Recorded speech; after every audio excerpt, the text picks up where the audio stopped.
ಕಾಂಗ್ರೆಸ್ ಪಾಲಿಗೆ ಬಿಸಿ ತುಪ್ಪವಾದಂತಹ ಉಪಮುಖ್ಯಮಂತ್ರಿಯ ಆಯ್ಕೆ K H ಮುನಿಯಪ್ಪನವರಿಗೆ DCM ಸ್ಥಾನವನ್ನು ನೀಡುವಂತೆ ಪ್ರತಿಭಟಿಸಲಾಗ್ತಾ ಇದೆ.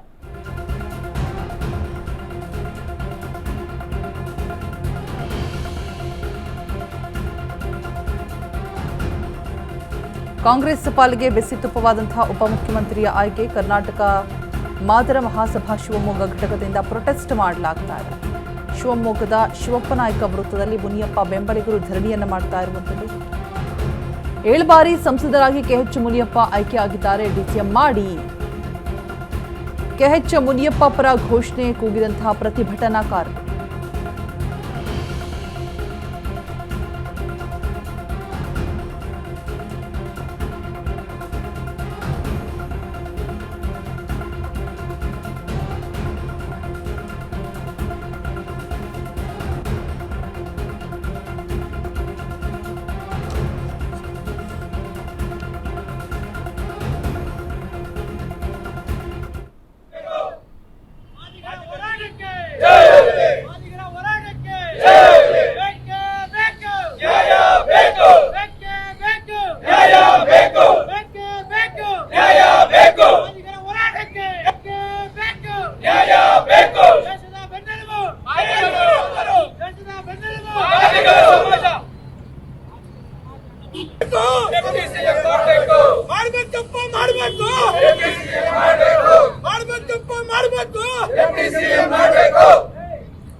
ಶಿವಮೊಗ್ಗ ಜಿಲ್ಲಾ ಮಾದರ ಮಹಾಸಭಾಗೆ ಶಿವಮೊಗ್ಗ ಜಿಲ್ಲಾ ಮಾದರ ಮಹಾಸಭಾಗೆ ಶಿವಮೊಗ್ಗ ಜಿಲ್ಲಾ ಮಾದರ ಮಹಾಸಭಾಗೆ ಆದಿಗ ಸಮಾಜದ ಹಿರಿಯ ನಾಯಕ ಕೆಎಚ್ ಮುನಿಯಪ್ಪನವರಿಗೆ ಬೇಕೇ ಬೇಕು ಬೇಕೇ ಬೇಕು ಆದಿಗ ಸಮಾಜ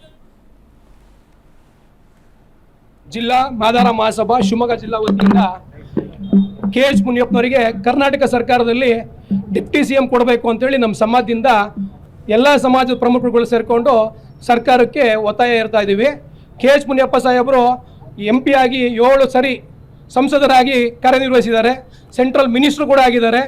ರಾಜ್ಯ ಸರ್ಕಾರದಲ್ಲಿ ಕೂಡ ಮಿನಿಸ್ಟರ್ ಆಗಿದ್ದಾರೆ. ಅವರಿಗೆ ನಮ್ಮ ಸಮಾಜದ 7 ಬೀಳುಗಳನ್ನು ತಿಳ್ಕೊಂಡು ನಮ್ಮ ಸಮಾಜ ಉನ್ನತ ಸ್ಥಾನಕ್ಕೆ ತಗೊಂಡೋಗೋದಕ್ಕೆ ತುಂಬ ಶ್ರಮ ಇದೆ. ನಮ್ಮ ಸಮಾಜದ ಪ್ರಮುಖ ಮುಂಚೂಣಿಯಲ್ಲಿದ್ದಾರೆ. ಹಿರಿಯ ನಾಯಕರು ಕೆಎಚ್ ಮುನಿಯಪ್ಪರಿಗೆ ಡಿಪ್ಟಿ ಸಿಎಂ ಕೊಡಬೇಕಾಗಿ ಇಡೀ ಸಮಾಜ, ಇಡೀ ಕರ್ನಾಟಕ ರಾಜ್ಯದಾದಂಥ ಕೆಎಚ್ ಮುನಿಯಪ್ಪನವರಿಗೆ ಡಿಪ್ಟಿ ಸಿಎಂ ಕೊಡಬೇಕು ಅಂತ ಕೇಳ್ಕೊಳ್ತಾ ಇದ್ದೀವಿ. ನಮ್ಮ ಹಿರಿಯರಾದ ಕೆಎಚ್ ಮುನಿಯಪ್ಪನವರಿಗೆ ಈ ಸರ್ಕಾರದಲ್ಲಿ DCM ಮಾಡಬೇಕಂತ ಇಡೀ ನಮ್ಮ ಸಮಾಜ ಇವತ್ತು ಕೇಳ್ಕೊತಾ ಇದೆ. ಇಡೀ ರಾಜ್ಯ ತುಂಬ ಎಲ್ಲದೀಗ ಹಿರಿಯರಂದ್ರೆ ಒಬ್ಬರೇ ನಮ್ಮ ಕೆಎಚ್ ಮುನಿಯಪ್ಪನಿರೋದು. ಹಾಗಾಗಿ ರಾಜ್ಯ ಸರ್ಕಾರ ಆಮೇಲೆ ಕಾಂಗ್ರೆಸ್ ಹಿರಿಯ ಮುಖಂಡರಲ್ಲಿ ಒಂದು ಮನವಿ, ಕೆಎಚ್ ಮುನಿಯಪ್ಪರಿಗೆ DCM ಮಾಡಬೇಕಂತ ನಿಮ್ಮ ಮಾದಾರ ಸಭಾ ವತಿಯಿಂದ ಈ ದಿನ ಕೇಳ್ಕೊಂತ ಶಿವಾಜಿ. ಇವತ್ತು ಒಂದು ಸರ್ಕಾರಕ್ಕೆ ಮನವಿ, ನಂದು ಮನವಿ ಕೊಡ್ತಾ ಇದೀವಿ ಅಷ್ಟೇ. ಮಹಾಸಭಾದ ಮಾದಾರ ಮಹಾಸಭಾ ಇಡೀ ಕರ್ನಾಟಕದ ಸಮಾಜ ಇಡೀ